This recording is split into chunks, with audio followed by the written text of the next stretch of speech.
안녕하세요. 자, 이어서 네, 이제 컨트롤러까지 넘어오는 거는 됐고요. 이제 서비스 클래스 작업을 하도록 하겠습니다. 자, 기존의 세이브 메서드는 이렇게 생겼었는데 이제 이 부분을 조금 내용들이 이제 추가가 돼야 됩니다. 자, 먼저 지금 요렇게 하는 내용 같은 경우는 이제 기존에 파일이 없을 때는 이제 그냥 요 방식을 그대로 쓰면 돼요. 그래서 우리가 서비스 클래스의 이제 세이브 메서드에서는 판단을 해야 되는 게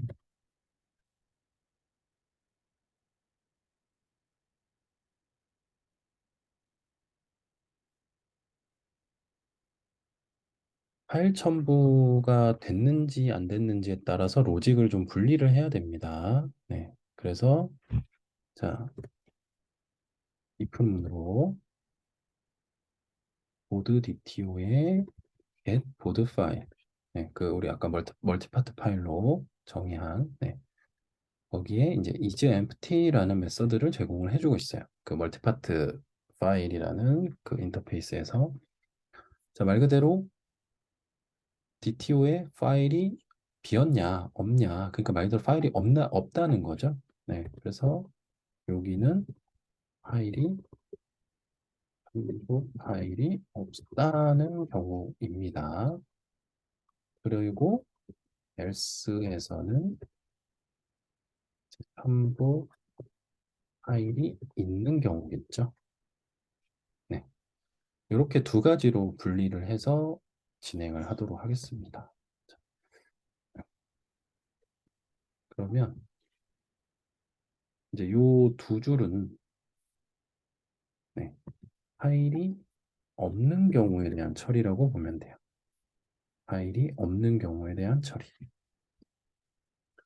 그래서 기존 방식대로 그 이제 세이브 엔티티를 하면 되는데 자, 여기서 이제 조금 이제 수정을 해야 되는 부분이 자, 이 to save entity 메서드로 좀 가보겠습니다. 자, 음, 이제 보드 엔티티 클래스인데 그 우리가 보드 테이블 입장에서는 이제 게시글 정보를 다루면서 이제 여기서 한 가지 추가돼야 되는 부분이 뭐냐면 아까 우리가 DTO에서도 언급을 했지만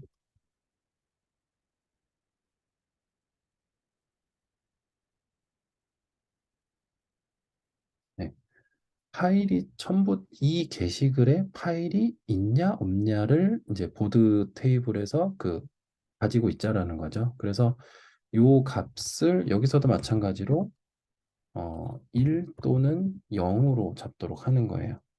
파일이 있으면 1이라는 값을 이제 아예 그 저장을 할 때 주고 파일이 없으면 0이라는 값을 주도록 그렇게 이제 처리를 할 거라서 자, 지금 to save entity 같은 경우는 지금 첨부 파일이 없는 경우에 이제 요 메서드를 호출해서 DTO를 엔티티로 변환해서 이제 세이브 처리를 하는 거거든요. 자, 그러기 위해선 여기서 이제 뭐 어떤 작업을 추가로 해주느냐. 파일 어태치드 값을 0으로 주자는 거죠. 네. 그러면 이제 결국 파일이 없다는 내용이다. 이렇게 보면 됩니다. 네. 그래서 나중에 조회를 할 때도 요 값, 이제 DB에서 우리가 보드 엔티티를 조회를 해왔을 때 요 값이 1이냐 0이냐에 따라서 파일을 가져오고 안 가져오고 그런 것도 로직을 또 분리를 시킬 거예요. 네. 그래서 요 파일을 하나 추가함으로 인해서 좀 아까 그 전 영상에서도 말씀드렸지만 손댈 곳이 꽤 많아집니다. 자, 그래서 이제 파일이 있냐 없냐는 이제 요거는 보드 테이블에 아예 컬럼을 하나 추가를 했습니다. 네. 그래서 있는지 없는지 요거를 따져보는 겁니다. 그래서 이제 요 to save entity는 파일이 없는 경우에 호출하는 메서드고 그래서 파일 어태치드 값을 0으로 준다. 네, 그리고 나서 세이브 처리를 한다. 음, 이렇게 돌아가고요. 이제 else 파일이 있는 경우에는 이제 어떤 형태로 진행이 돼야 되냐면 어, 먼저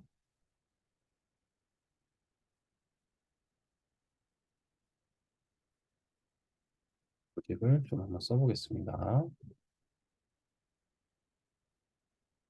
자, DTO 단계 파일을 꺼내고요. 그다음에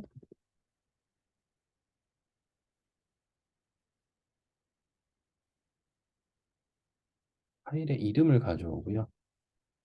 그리고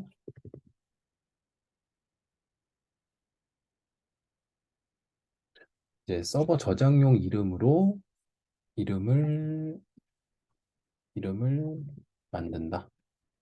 네, 서버 저장용 이름을 하나 추가를 하는 겁니다. 자, 그리고 그다음에 저장 경로를 설정하고요. 그래서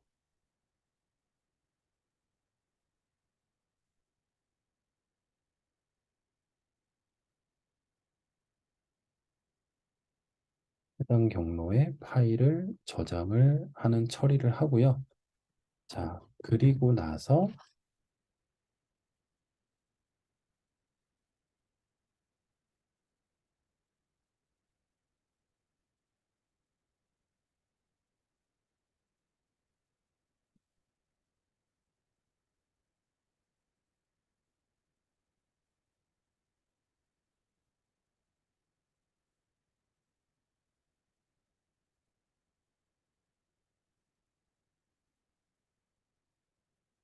네, 이렇게 총 7단계. 네, 꽤 절차가 길죠. 네. 자, DTO에 담긴 파일을 일단은 DTO에 담아서 서비스로 왔기 때문에 이제 그 파일을 꺼내야 되고 그다음에 그 파일의 이름이 뭔지를 확인을 하고 그리고 이제 그 이름을 가지고 저장용 이름을 만들어냅니다. 네, 그다음에 이제 어디다 저장할 건지 이제 그런 경로를 또 설정하는 부분이 있고요. 그래서 이제 그 경로에다가 파일을 저장을 합니다. 네, 저장 처리를 해요. 그거는 이제 자바에서 제공하는 메서드를 이용해서 저장을 하고요. 자, 그 다음에는 이제 그 해당 데이터들을 이제 DB에다가 저장을 해야 되는데 먼저 그 게시글 정보는 보드 테이블에다가 저장을 하는 거고요.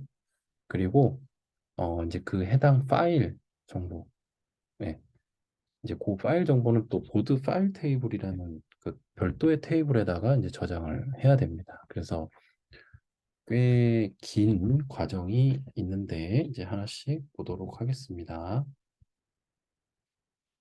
자, 먼저 첫 번째 단계. 자, DTO에 담겨 있는 파일을 가져온다.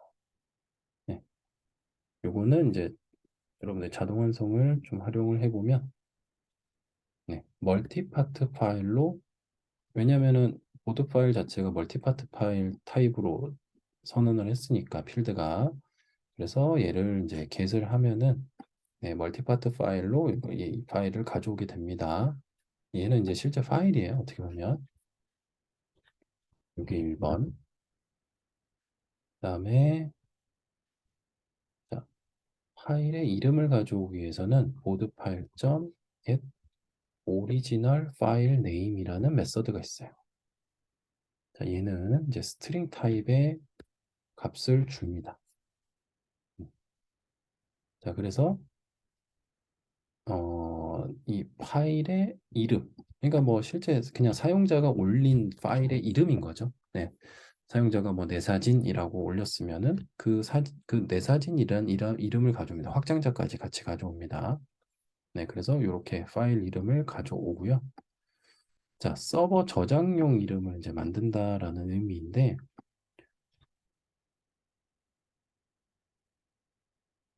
자, 뭐 이 서버 저장용 이름이라는 거는 이제 그 만약에 예를 들어서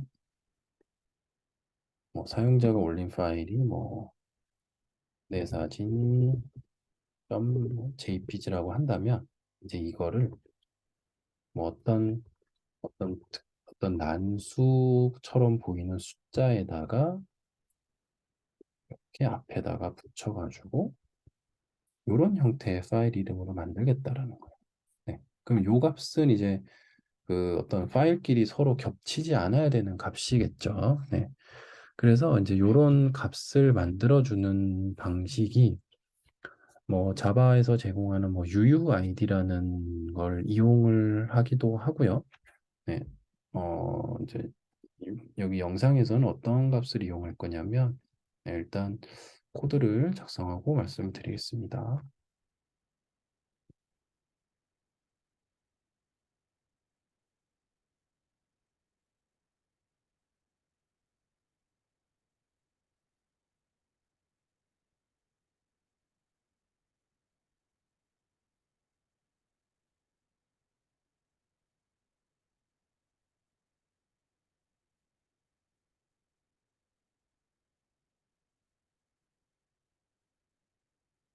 이렇게 좀 작업을 했는데요.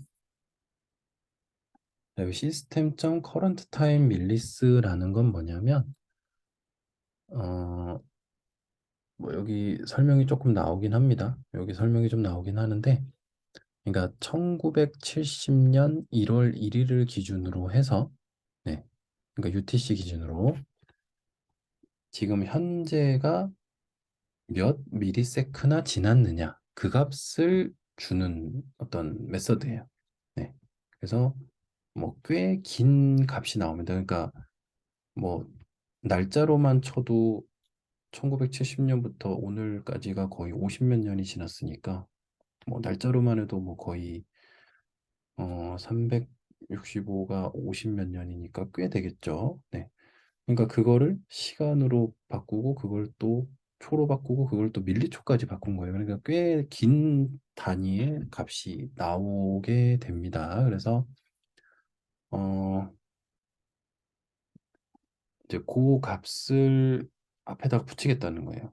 네, 나중에 이제 저장된 파일을 한번 보면은 알겠지만 이제 이런 이 정도 길이의 어떤 값이 이제 만들어진다라고 보시면 됩니다. 그래서 뭐 이 자리를 그냥 UUID로 이렇게 대체하는 경우도 많고요. 네. 어쨌든 뭔가 어떤 난수 같은 게 좀 필요하다. 왜냐면은 이제 겹치면 안 되니까. 네. 뭐 얘도 정말 찰나의 순간에 이제 겹치려면은 뭐 두 명의 사용자가 정말 0.001초 똑같은 타이밍에 같은 파일 이름을 올린다면 똑같은 이름으로 파일이 중복될 수도 있습니다. 네. 근데 굉장히 뭐 가능성이 뭐 높진 희박하겠죠. 네. 어쨌든 뭐 완벽하진 않고요. 네. 하여튼 이런 식으로 이제 그 서버 저장용 파일 이름을 만들었다라는 거. 네. 그래서 이게 이제 3번 내용을 한 거고요. 자, 그다음에 이제 저장 경로를 설정하는 부분인데, 자, 요거는 자, 일단은 윈도우 기준으로는요. 네, 뭐 만약에 내가 C 드라이브에 어, C 드라이브에 뭐 스프링 부트라는 부트 이미지스라는 폴더를 이제 만들어 놔야 됩니다, 여러분들이. 이 폴더를 만들어 놔야 돼요. 그래서 이 폴더를 만들어 놓고 그 해당 경로를 네, 가지고 와야 됩니다. 뭐 여기는 잠시만요. 이렇게 슬래시로 작업을 해도 됩니다. 그다음에 네. 어, 여기서 중요한 거는 네, 이 경로가 반드시 있어야 돼요. 그러니까 여러분들이 그 뭐 C 드라이브든 D 드라이브든 어떤 특정 이런 이름이든 어떤 폴더를 하나 만드시고요. 네, 그런 다음에 그 폴더 이름을 이렇게 그대로 써주시면 됩니다. 만약에 D 드라이브면 여기 D가 되겠죠. 네. 그런 다음에 여기에다가 이제 그 여기서 아까 만든 서버 저장용 이름을 같이 연결해서 붙이는 거예요. 그럼 결국 요거에 대한 풀 경우는 C 드라이브의 스프링 보트 이미지에 뭐 이렇게 해서 뭐 이런 형태의 값이 되겠죠. 그래서 요대로 그냥 이제 그 위치에 파일이 저장되게끔 이제 그런 설정을 해준다. 네, 그렇게 이해를 하시면 되겠습니다. 혹시나 만약에 맥을 쓰시는 분들은 네, 여기를 어떻게 쓰냐면 맥은 이제 뭐 유저스라고 이렇게 시작을 하게 되고요. 그다음에 아마 본인 사용자 이름이 있을 거예요. 그 본인이 지금 쓰고 있는 그 맥에 그 사용자 이름이 있을 겁니다. 이제 그 이름을 여기다가 쓰고요. 그래서 그 사용자 이름으로 접근한 폴더에서 이제 뭐 이런 폴더를 하나 만들어 놓고 네. 그다음에 이렇게 지정을 해 주시면 됩니다. 네. 이제 요거 경로 지정하는 게 조금 헷갈릴 수 있는데 뭐 윈도우가 오히려 더 간단할 수는 있습니다. 이제 맥을 쓸 때는 이제 어쨌든 여러분들의 어떤 뭐 유저수로 시작해서 그 여러분들 사용자 이름 그 이하의 어떤 폴더를 하나 만들었다면 이제 그 폴더 이름을 쓰고 슬래시 여기 슬래시가 반드시 있어야 돼요. 그래야만 요런 형태로 아예 경로를 그러니까 우리가 아예 이 파일이 요 경로의 요 이름으로 저장이 되게끔 아예 그냥 딱 세팅을 해준다. 이렇게 생각을 하시면 됩니다. 자, 그래서 이렇게 해주시면 되고요. 자, 그래서 이게 이제 4번까지 한 거고, 네, 이게 지금 4번까지 한 거. 자, 그 다음에